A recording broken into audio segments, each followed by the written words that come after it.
kaşık araya kul etti beni.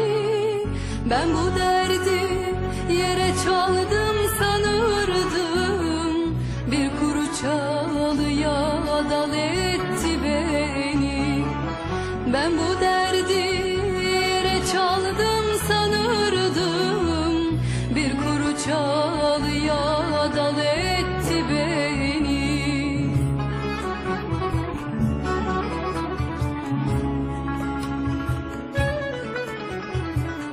Mendilimde kimin ismi oyalı, bilemedim senin aslın nereli.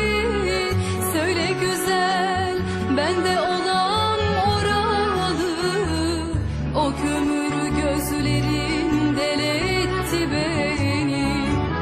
Söyle güzel, bende olan oralı, o kömür gözlerin deletti beni.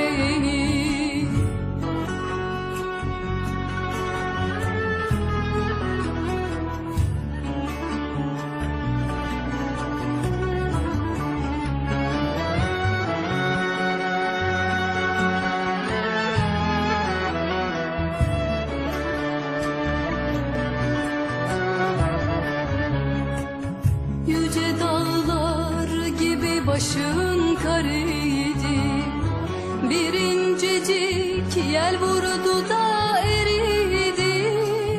Dilim dönse bir kelamım var idi, yüreğime bastı yol etti beni. Dilim dönse bir kelamım var idi, yüreğime bastı yol etti beni.